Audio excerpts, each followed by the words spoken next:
예수님이 이 땅에 오신 성탄 주일로 드리는 예배입니다. 오늘 말씀은 죄인을 위해서 오신 예수님에 대해서 묵상하기를 원합니다.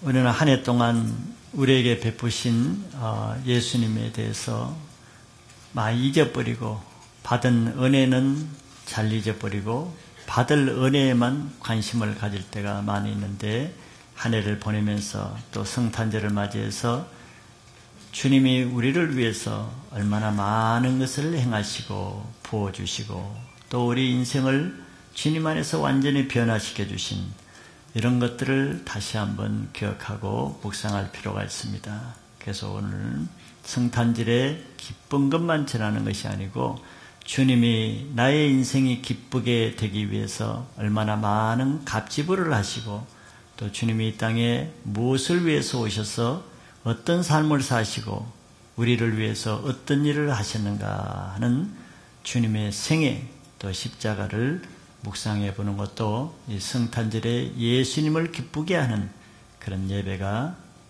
된다고 생각합니다.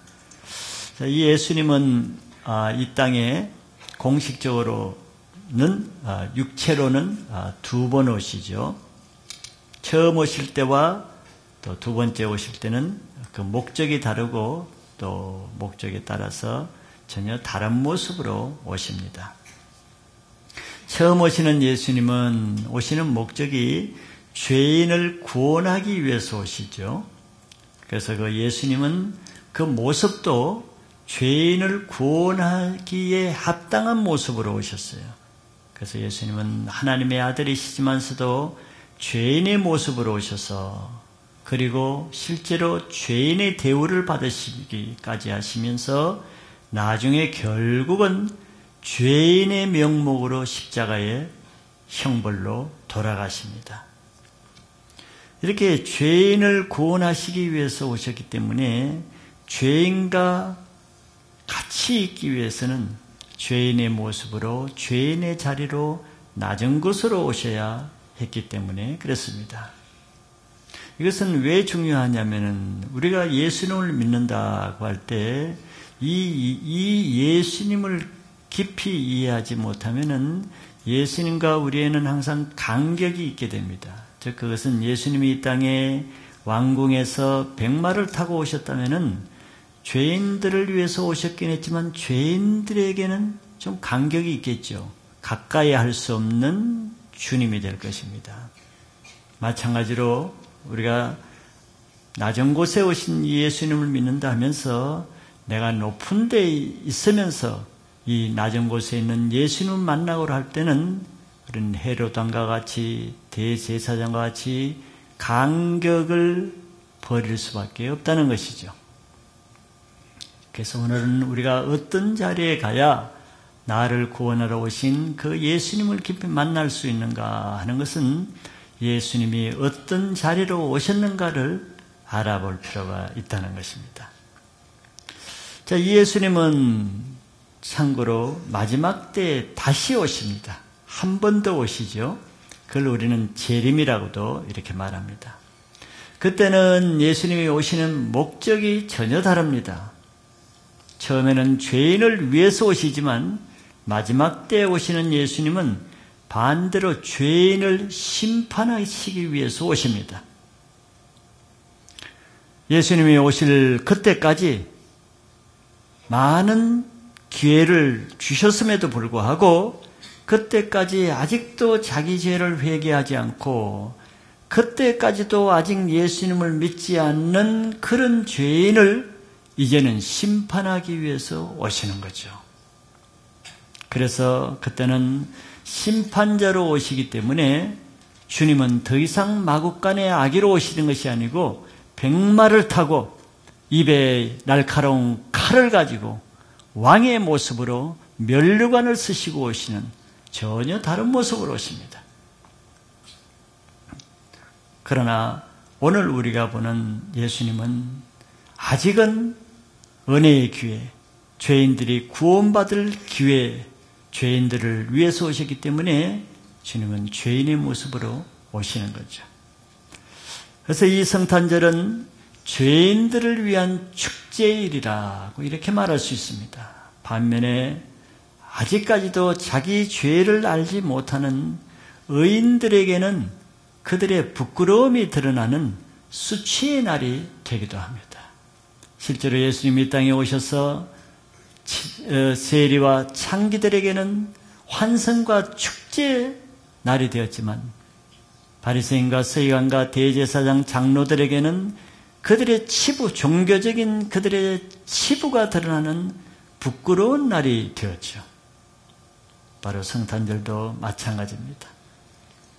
이 성탄절에 우리는 죄인을 구원하러 오신 그 예수님을 환영하는 위치에서 주님의 영광을 올려드리기를 바랍니다.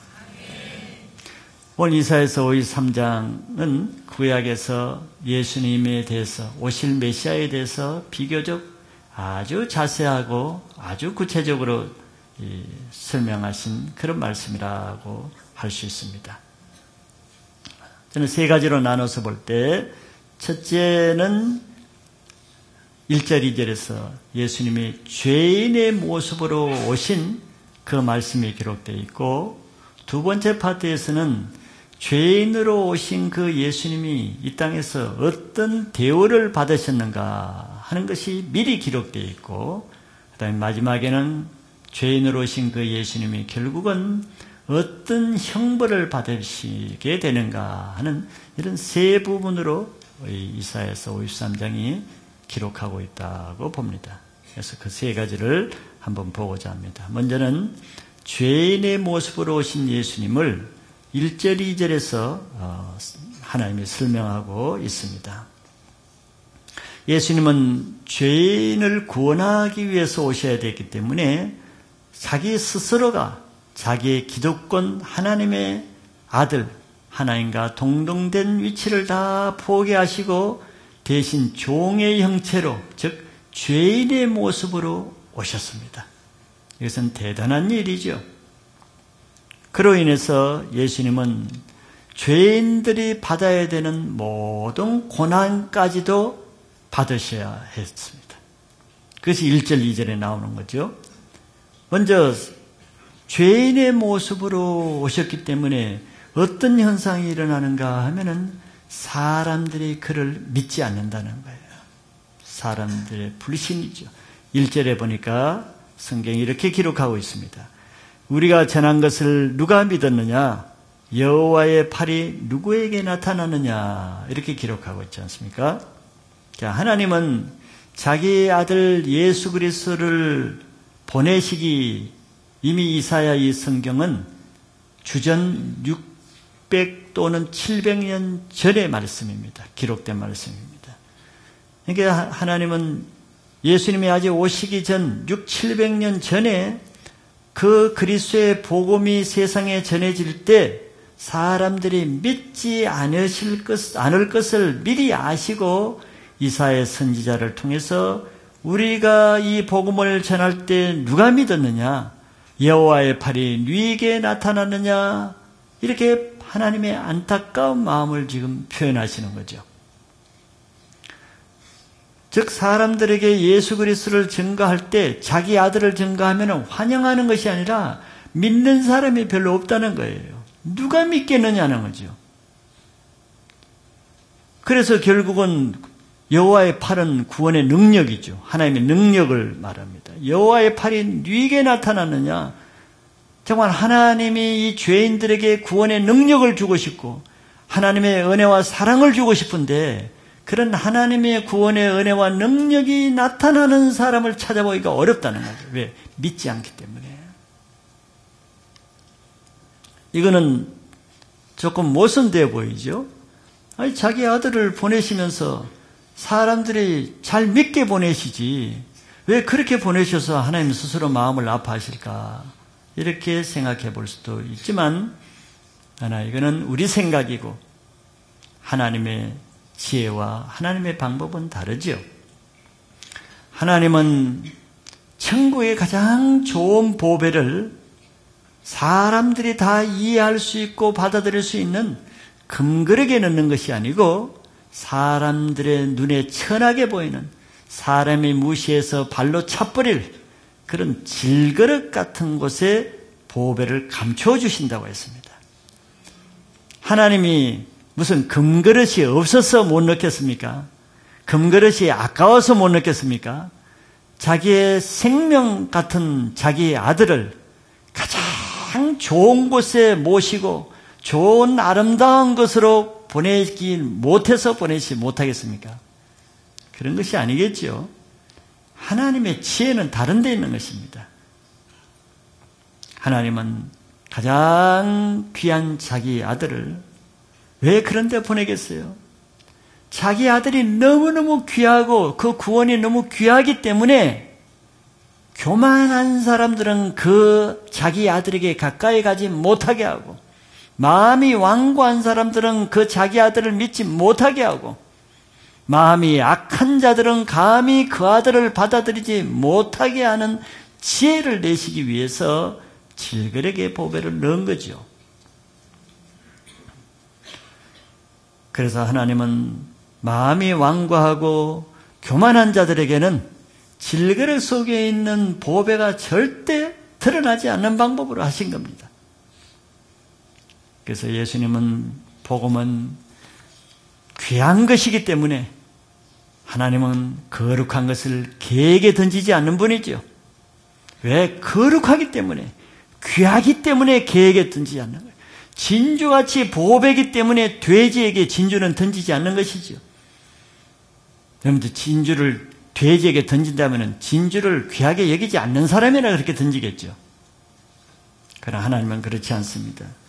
이 예수 그리스도의 복음은 너무 귀하기 때문에 교만한 자에게는 감추시고 오직 그 보배를 받아들이고 또 그것을 귀하게 여길 줄 아는 겸손한 자에게만 나타내 보여주는 방법이 바로 이런 방법이란 말이에요. 그러니까 복음이 모든 사람에게 다 안 나타나는 것은 아니죠. 교만하고 완고한 사람에게만 감춰지고 겸손하고 마음이 상한 자에게는 그 복음이 드러나게 되는 것입니다. 그렇기 때문에 우리는 이 성탄의 복음, 예수 그리스도의 말씀을 내 마음의 보배로, 내 마음의 존귀한 구원의 능력으로 받아들일 수 있는 겸손한 마음을 가질 수 있기 바랍니다. 신앙의 최고 중요한 것은 한 가지입니다. 겸손한 거예요. 왜? 예수님이 나는 마음이 온유하고 겸손하다 그랬어요. 하나님은 교만한 자들이 버린 그 예수 그리스도를 겸손한 자들에게는 자기 영혼을 구원하는 능력이 되게 하신 겁니다. 근데 교만하면은 교회 와서 건져갈 것이 없어요. 하나님은 교만한 자들을 공수로 보낸다 그랬습니다. 빈손으로 보낸 거예요. 교회에서 말씀이 선포되고 예수 그리스도의 복음이 선포되고 하나님의 뜻이 선포되어도 교만한 자들은 뭐 건질 것이 없어요. 이건 이래서 안 되고 저건 저래서 되고 이건 이래서 틀리고, 매주 교회는 오시지만 뭐 가져갈 게 없잖아요. 뭐 건질 게 뭐 있어야지. 뭐 받아들일 만한 게 없잖아요. 그런데 그 교만한 사람이 버리고 대적하고 판단하고 무시하고 멸시해서 다 내던져버린 그런 말씀을 누가 듣습니까? 겸손한 자들이 듣고 내가 그 말씀으로 이렇게 변했다고 간증을 하잖아요. 이것을 아시는 분은 지혜가 있는 사람입니다. 두 번째는 왜 복음을 받아들이지 않는가? 그 이유도 하나님이 2절에서 이렇게 설명하고 있습니다. 그는 주 앞에서 자라나기를 연한 순 같고 마른 땅에서 나온 뿌리 같아서 고운 모양도 없고 풍채도 없은즉 우리가 보기에 흠모할 만한 아름다운 것이 없도다. 하나님이 이렇게 말씀하세요. 하나님은 이 땅에 자기 아들을 보냈을 때 사람들이 믿지 않을 이유도 아세요. 왜? 하나님이 그렇게 하셨으니까. 아십니다. 그럼 왜 사람들이 믿지 않을까? 하나님의 방법을 따르지 않고 자기 생각을 의지하기 때문이에요. 많은 사람들은 메시아가 여기에 말한 대로 2절, 3절, 이사야서 53장에 나온 대로 오시는 그런 메시아를 받아들이려고 생각하고 있는 것이 아니라 많은 사람들은 무슨 생각으로 하고 있느냐 하면은 하나님이 보실 때 많은 사람들은 메시아가 하늘에서 휘황찬란한 금관을 쓰고 멋있는 백마를 타고 큰 칼을 차고 로마 군병을 물리치고 교만한 자를 물리치고 가난한 백성들을 살려줄 이런 엄청난 모습으로 오실 것을 환상 가운데 다 가지고 있는 것이죠. 우리들도 마찬가지입니다. 그러니 메시아를 받아들이지 못해요. 믿을 수가 없어요. 의지할 수가 없어요. 건질 것이 없는 거예요. 늘 공수로 가는 거예요. 늘 그런 말씀은 안 주어지는 거예요. 그러나 하나님의 방법을 보세요. 하나님은 우리의 그런 마음을 아십니다. 교만한 자들이 메시아가 이렇게 오기를 바라는, 계속 그 마음을 고집하는, 그 마음을 포기하지 않는, 그걸 아시고 뒤통수를 치는 거죠. 우리의 허점을 치는 거죠. 예수 그리스도를 이 땅에 보내실 때 그와 반대로 연한 순 같고, 연한 순이 얼마나 약합니까? 그리고 마른 땅에서 나온 뿌리가 무슨 고운 모양이 있겠어요? 쓸만한 것이 없는 모양으로 보내고 또 풍채도 없다 그랬습니다. 풍채도 없이 우리 보기에 흠모할 만한 아름다운 것이 없는 모습으로 보내신단 말이에요. 이게 하나님의 지혜입니다. 사람으로는 이렇게 할 수 없죠. 사람으로는 하기 어려운 것입니다. 그래서 실제로 하나님은 자기 아들을 시골 처녀 마리아의 몸에서 초라한 아기 모습으로 태어나게 하시고, 화려한 예루살렘 왕궁이 아니라 작은 고을 베들레헴의 마구간에서 태어나게 했어요. 여러분들, 우리는 이것을 하도 잘 알아가지고 낭만적인 환상, 베들레헴 마구간 무슨 환상으로 생각하죠. 맨날 찬상 부르니까. 여러분들 그게 한번 놔보세요. 그게 환상인가? 현실입니다. 낭만이 아니에요. 동경할 만한 그런 것이 아니고 굴욕이요 비참이요 그런 멸시의 대상입니다. 이게 얼마나 놀라운 하나님의 지혜예요. 상상을 못할 방법으로 보내시는 거예요. 사람으로는 꿈을 꿀 수 없는, 감히 메시아가 그렇게 오리라고 상상도 할 수 없는 방법이 하나님의 지혜입니다. 그런 신앙을 어떻게 해야 되는가를 지금 보여주는 거예요. 우리가 신앙을 하면서도, 교회를 다니면서도, 하나님을 믿는다 하면서도 보세요. 뭘 가지고 있는가? 하나님은 이래야 된다는 기준을 가지고 있어요. 예수님은 이래야 된다는 기준이 있어요. 교회는 이래야 된다는 기준이 있고, 목회자는 이래야 된다는 기준이 있어요. 메시아는 이래야 된다는 기준을 가지고 있는 그 사람이 그런 기준을 가지고 있어요. 그런 기준을 가지니 교회에서 건질 게 뭐가 있겠습니까? 그러니까 늘 자기 기준에 안 맞으니까 예수님 욕하고 하나님 원망하고, 하나님이 살아계시면 이렇게 할 수 있냐? 내가 교회를 이렇게 다니는데 예수님이 나에게 이렇게 할 수 있느냐? 이런 소리 하는 거예요. 이해가 안 되죠. 그게 바로 2000년 전에 바리새인과 서기관이 한 거예요. 네가 정말 그리스도냐? 그런 모양으로 왔는 당신이 정말 그리스도냐? 맨날 이런 질문을 하는 거예요. 그런 사람은 계속 자기 기준에 의해서 메시아에게 돌을 던지고 대적하고 십자가에 죽이는 일을 합니다. 그러니까 오늘날 또 교회를 다니면서 교회를 욕해요. 하나님을 믿으면서 하나님을 욕해요. 예수가 나의 구주라고 고백한 사람이 조금 무슨 사건만 나면 예수님께 원망해요. 불평해요. 똑같은 것이죠. 하나님의 지혜에 걸려 넘어지는 것입니다. 자기 지혜가 하나님의 걸릴 돌에 넘어지는 거예요.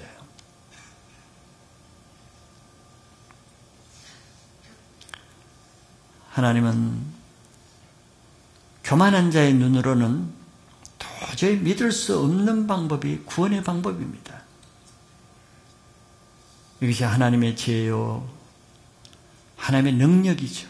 누가 감히 이런 방법으로 복음인 그리스도를 이렇게 보낼 수 있겠어요?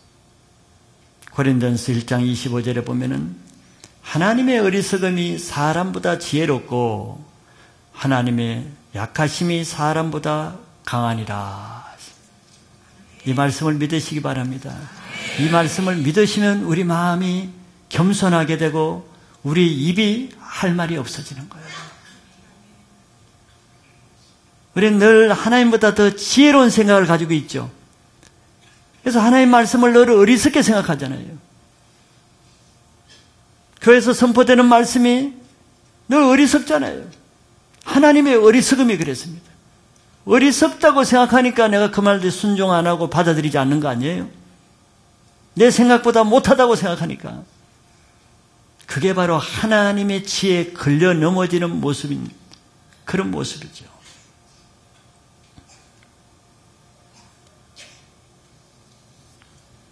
하나님 나라는 오직 겸손한 자에게만 자리가 배정될 뿐 교만한 자에게는 설 곳이 없는 곳입니다. 그것이 이 땅과 다른 거예요.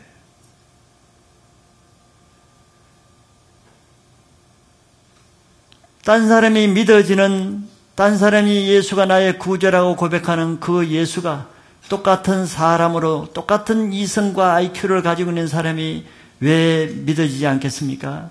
머리가 나빠서가 아니죠.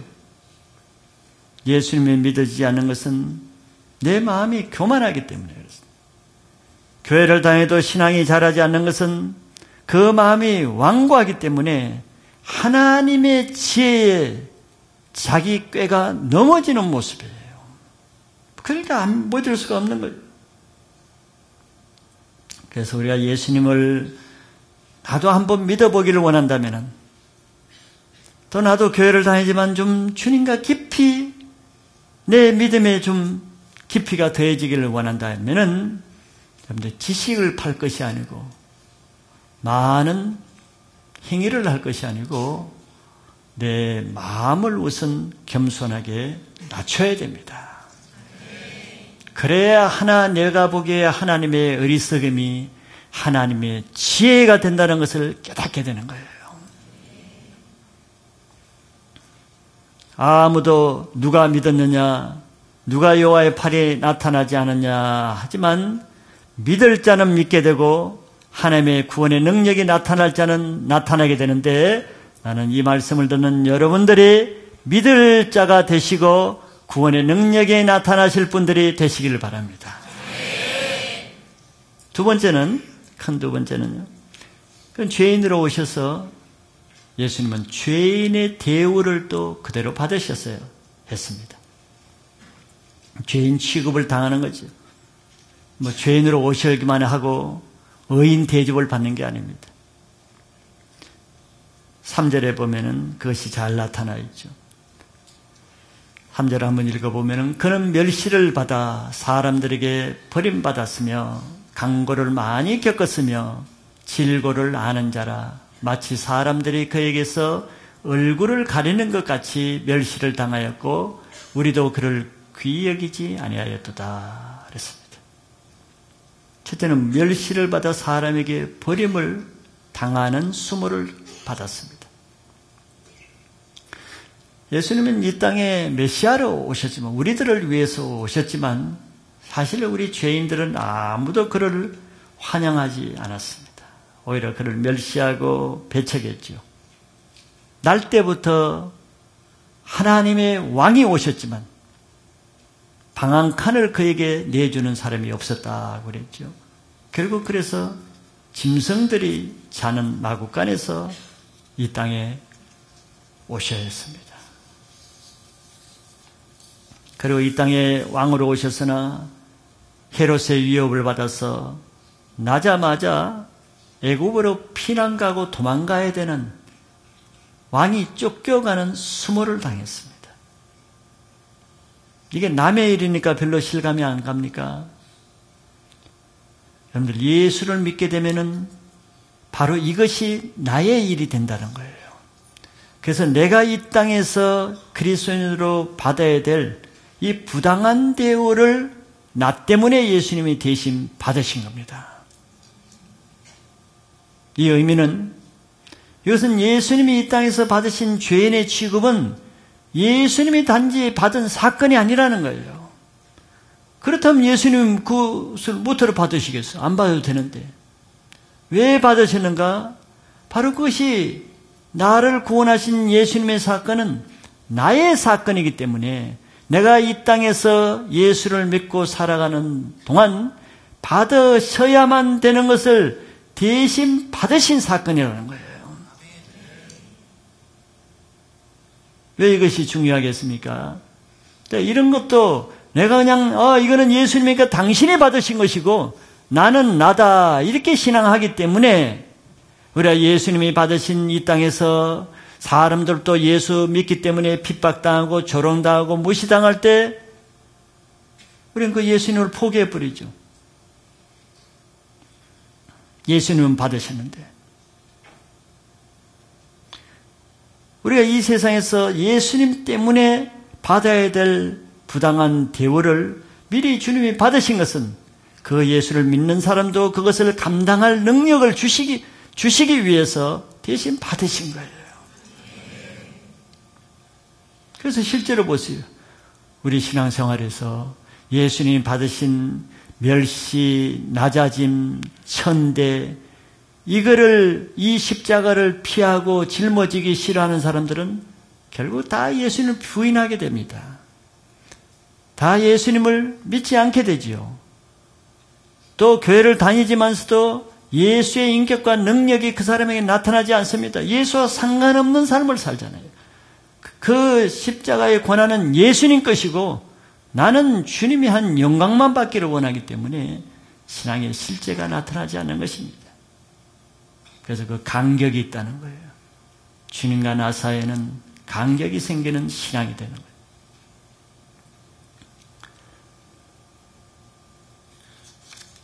이것이 바로 사람의 생각으로 이해할 수 없는 방법인데 이것이 하나님의 지혜이기 때문에 우리는 신앙 가운데도 이런 하나님의 지혜를 따라 신앙하는 사람만이 하나님이 내신 구원의 방법에 끝까지 남아있을 수가 있는 것입니다.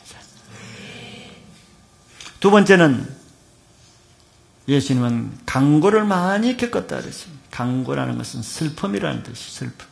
많은 슬픔을 당하셨어요. 예수님이 슬픔을 당할 이유가 뭐가 있겠어요? 이것도 마찬가지로 우리의 슬픔을 대신 당하신 거죠. 나사렛 촌사람이라는 무시를 받아야 했고 자기 가족들로부터도 미쳤다는 소리를 듣기도 했습니다. 또 하나님의 아들이심에도 불구하고 종교인들로부터는 정말 수모를 당할 때 미쳤다, 귀신 들렸다, 이단이라는 소리를 들었습니다. 이런 소리를 들을 때 예수님이 슬펐다는 거예요. 얼마나 슬프게 진리이신 예수님이 말씀을 전할 때 이단이라 그러고 하나님의 왕으로서 귀신들을 쫓아냈더니 귀신 들렸다고 하고 이런 말을 들을 때 슬픈 것이죠. 또한 종교인들의 미움과 시기 질투로 인해서 많은 고소와 또 죽음의 위협을 많이 받았습니다. 이것은 예수님의 사건이 아닙니다. 예수님의 사건으로 그냥 넘겨버리면 나와 아무 상관없는 거예요. 나와 그 사건이 상관없으면 그 사건을 당하신 예수님과도 상관이 없게 되는 거예요. 종교인들은 바로 이런 종교 생활을 하는 거죠. 예수님에 대한 사건은 신구약을 통해서 잘 알고 있는데 지식적으로는 너무 잘 알고 있는데 그 사람의 삶에는 예수님의 사건이 없어요. 예수님의 인격도 없고 예수님의 능력도 없고 이게 종교인들의 특징이 왜 그거는 예수님의 사건이다. 노래를 부르죠. 예수님 마옥간에 태어났다, 십자가에 죽으셨다, 채찍에 맞으셨다. 그게 나와 무슨 상관이 있어? 그냥 예수님의 사건들만 남기는 거예요. 나와는 큰 구름 같은 간격이 있는 것이죠. 예수님의 인격과 내 인격에는 간격이 있고, 예수님의 능력과 내 능력에는 간격이 있고, 예수님의 상관에 서면 늘 간격이 있는 거예요. 왜? 예수님의 삶으로만 계속 제껴놓으니까. 이게 바로 하나님의 지혜입니다. 하나님의 지혜. 바리새인들이 성경 지식이 없어서 예수님의 심판과 책망을 받은 게 아니죠. 그들은 하나님에 대해서, 메시아에 대해서 얼마나 많은 지식을 가진지 몰라요. 그거는 그들의 것이고 하나님의 것이고 자기들과는 상관없는 거예요. 이게 종교의 맹점이죠. 성탄절에 우리는 한 성탄절마다 하면 아기 예수, 말구요, 동방박사, 목자들 귀에 닳도록 듣습니다. 그럼에도 불구하고 그들에게는 성탄의 인격은 주어지지 않는 거죠. 왜? 늘 성탄의 메시지로만 장식해 놓는 거죠.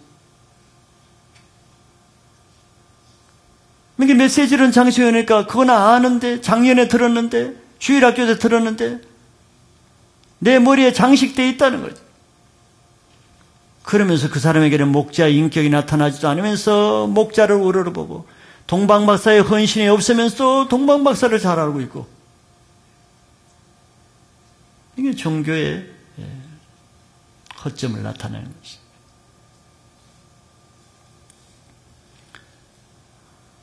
예수 그리스도는 자기를 위해서 슬픈 강고를 겪은 것이 아닙니다.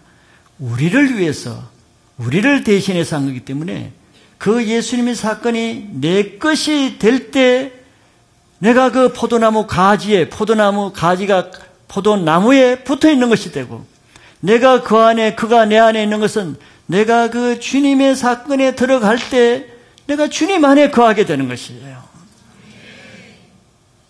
이런 실제적인 신앙을 알 수 있기를 바랍니다. 지금 시대는 지식이 모자라서 신앙이 빈약한 시대가 아닙니다. 성경이 부족해서도 아니고 성경 공부가 부족해서 믿음이 없는 그런 시대가 아니에요.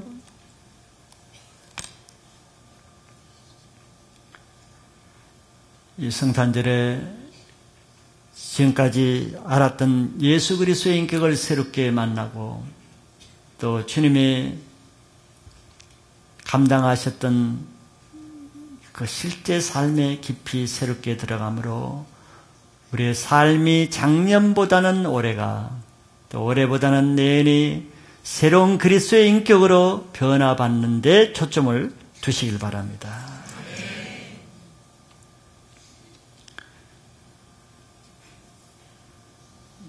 세 번째는 질고를 아셨다 그랬죠. 질고는 질병입니다. 질병. 우리의 병을 아셨대요. 이게 아신다는 것은, 안다는 것은 지식으로 단지 안다는 것이 아니고 깊이 인격적으로 체효를 통해서 느끼고 안다는 그런 의미가 강하죠. 근데 주님은 질병을 당하실 이유가 없으시잖아요.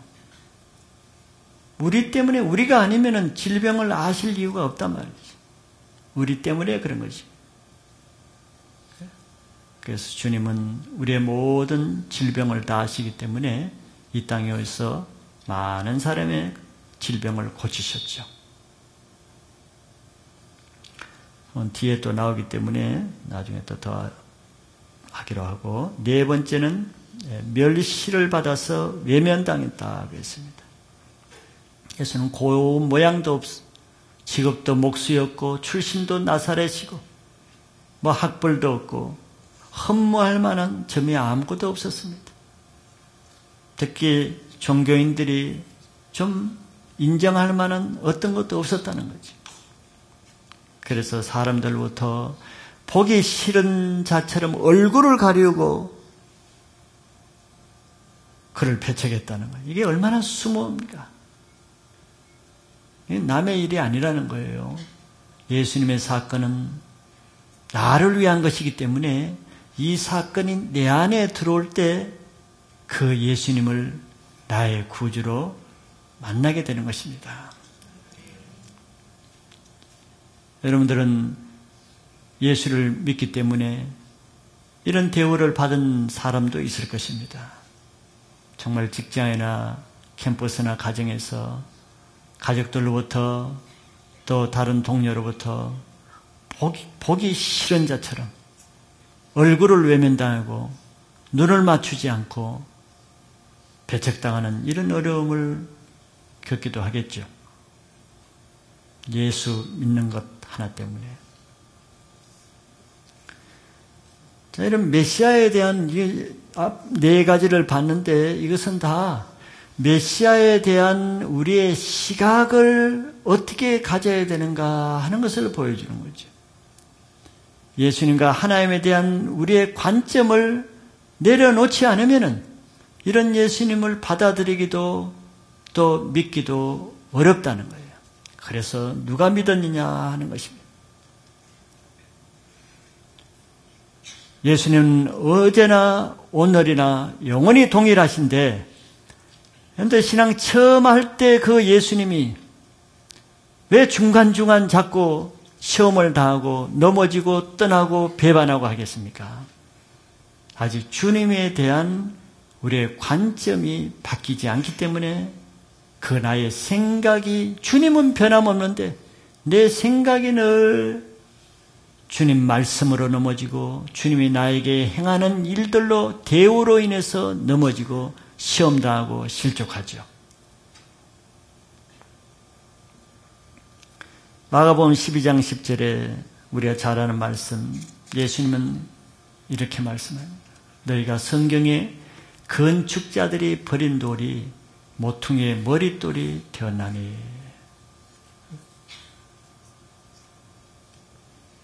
여기 건축자들은 종교인들을 비유하는 걸 아시죠? 성경 전문가들을 비유하는 것입니다. 돌의 전문가들을, 종교의 전문가들을 비유하는 것이죠. 참 이게 하나님의 지혜입니다. 종교의 전문가들에게는 예수의 복음이 쓰잘데없이 보인다는 거예요. 버린 돌, 쓸모가 없어서 버리게 된다는 거예요.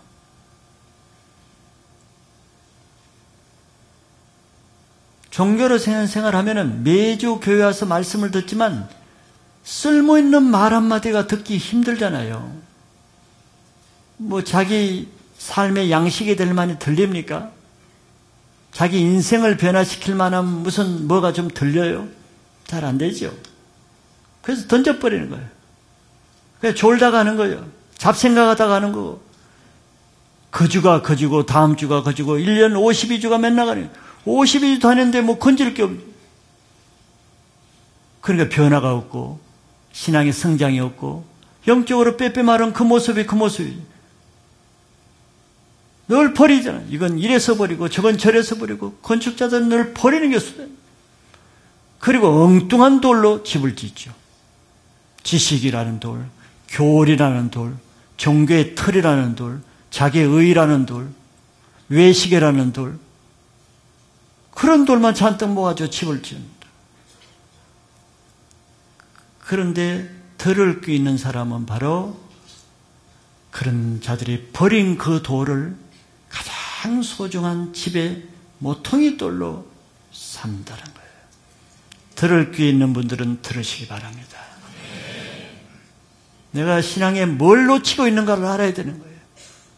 뭘 지금 버리고 있는가를 알아야 됩니다. 하나님은 마음이 교만한 자들과 왕관 종교인들이 버리는 것을 그걸 쓰시는 거예요.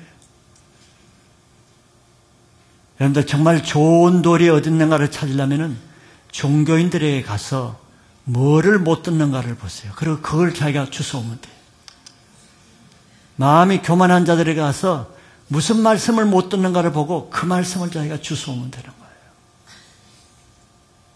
이 말씀이 그런 뜻이잖아요.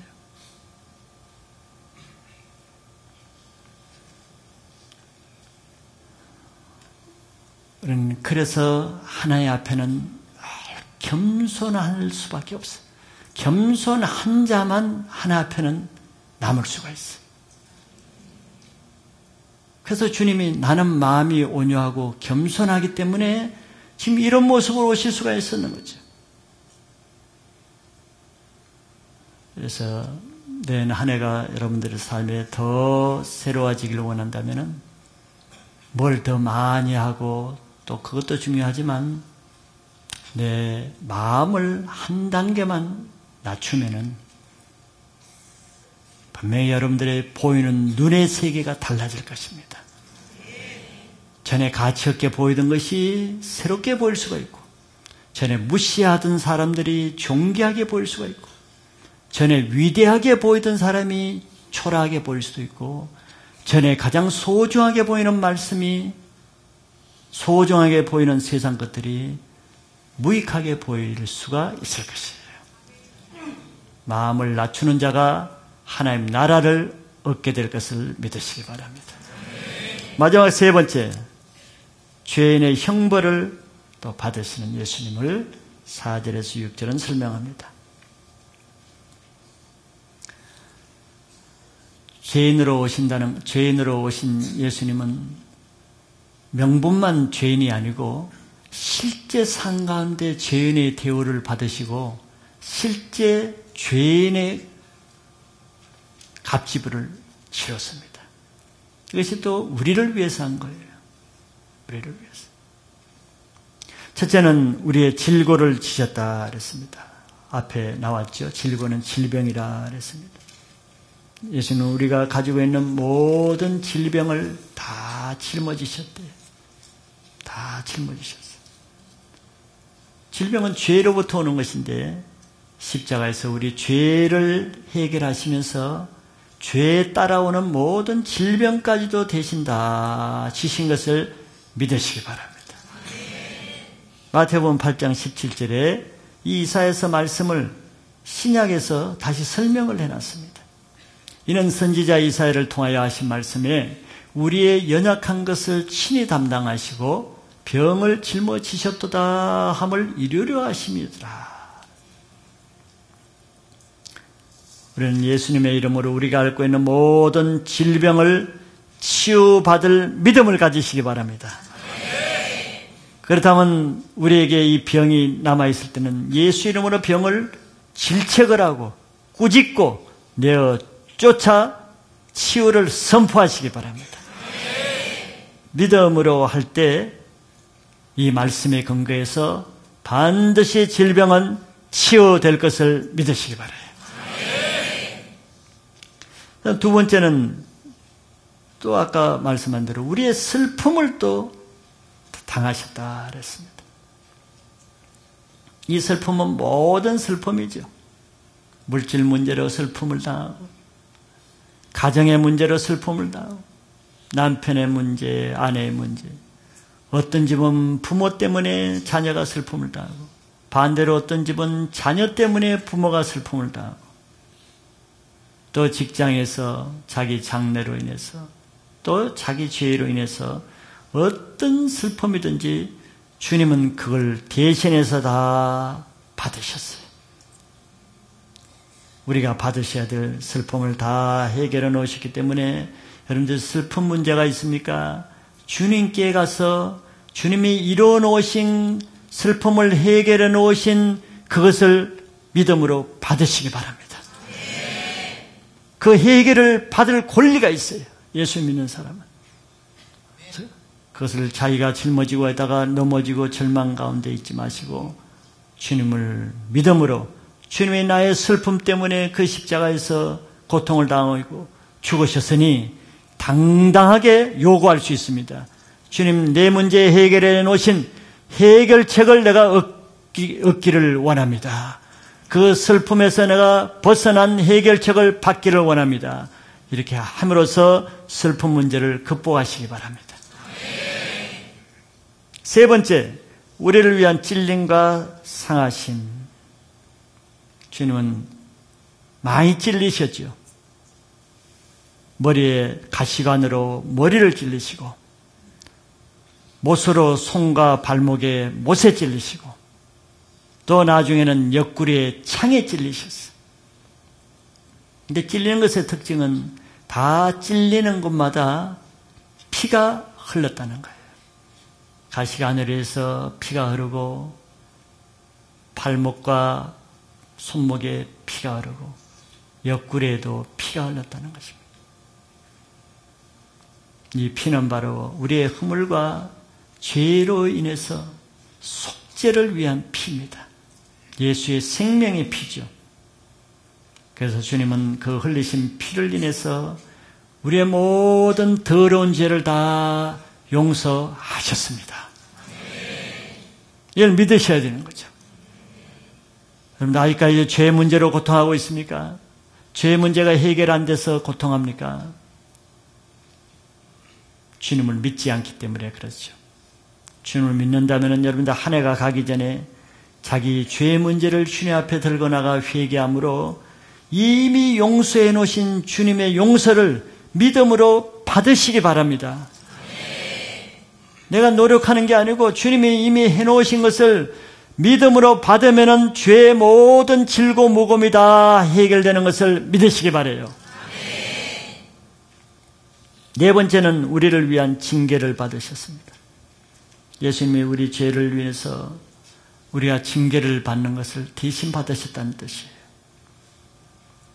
징계는 죄의 대가로 받는 것이죠.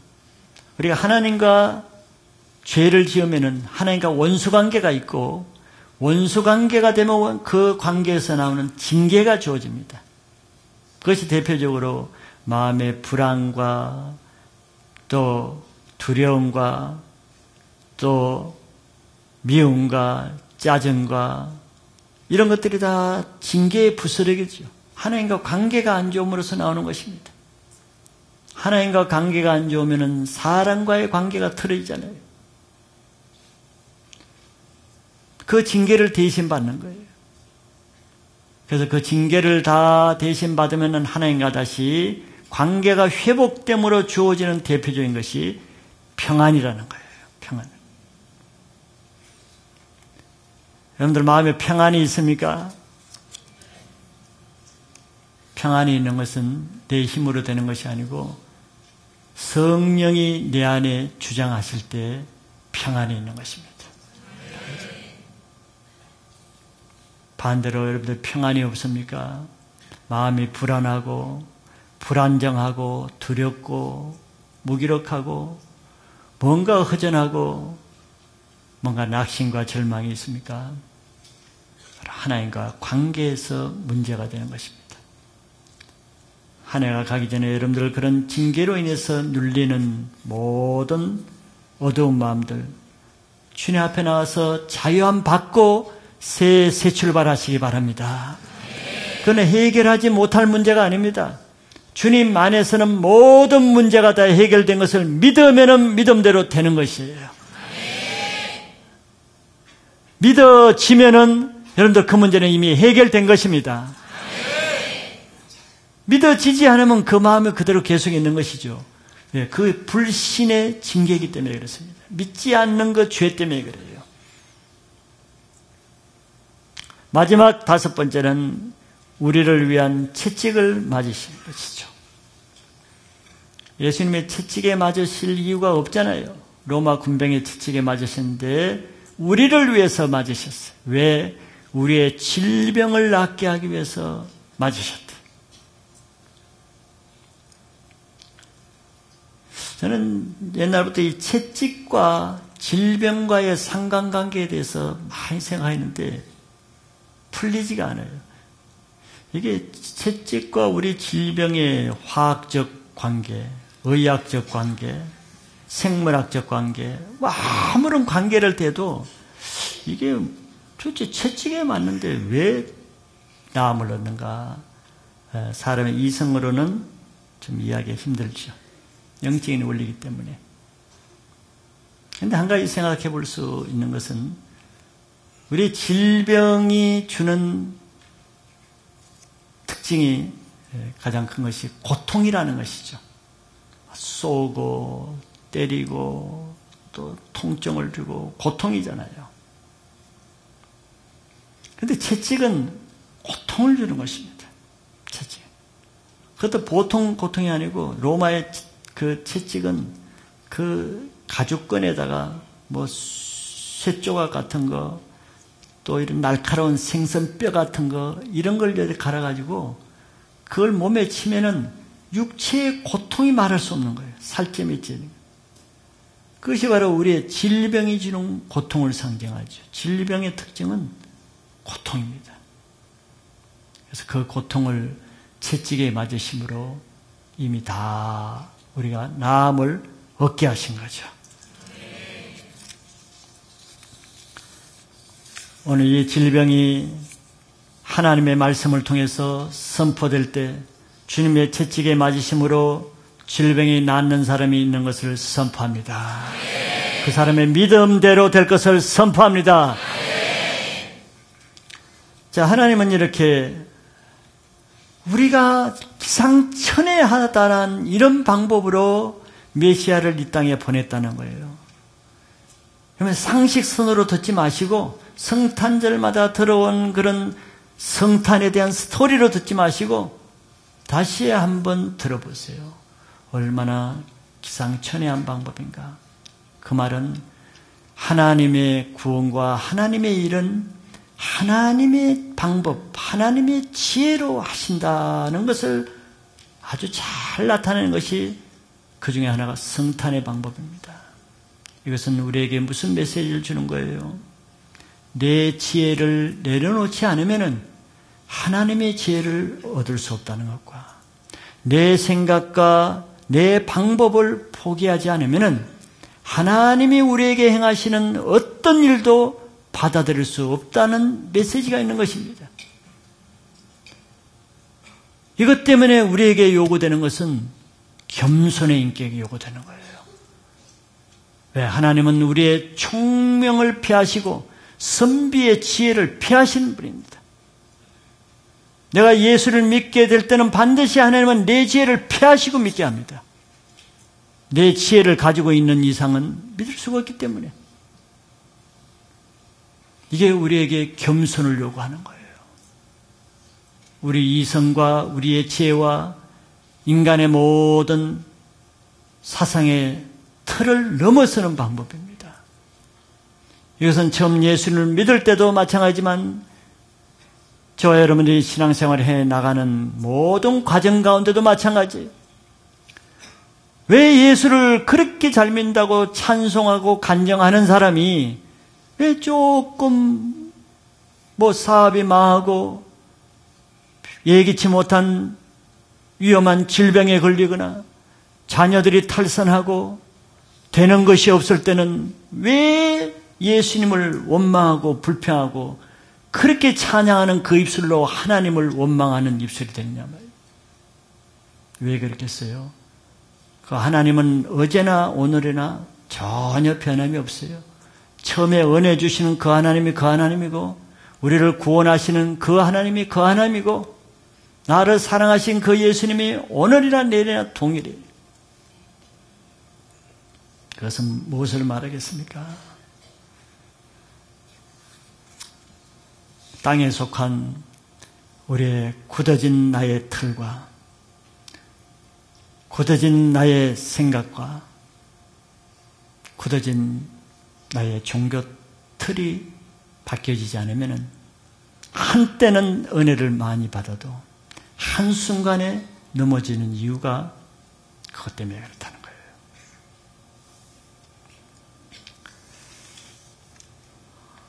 이번 성탄 주일을 통해서 저는 여러분들에게 도전합니다.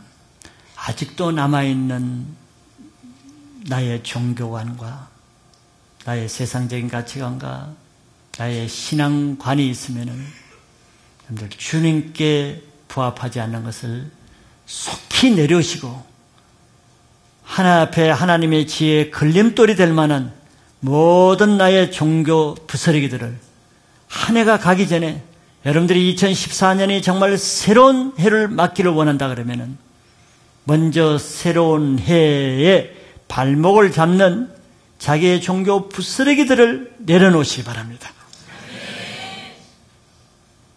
하나님의 말씀에 늘 걸리는 나의 그 생각들을 한번 깨트리시기 바랍니다. 하나님의 말씀을 받아가지 못하게 하는, 늘 하나님의 말씀을 버리게 만드는 그런 나의 고질적인 나의 패러다임을 한번 십자가에 죽이시는 결단을 하시면은 단연코 여러분들이 2014년에 하나님이 그때 여러분들에게 놀라운 일을 행하실 것입니다. 그런 성탄이 되시길 바라고 여러분들에게 올해보다는 내년이 더 놀라운 해가 될 줄 믿고 선포합니다.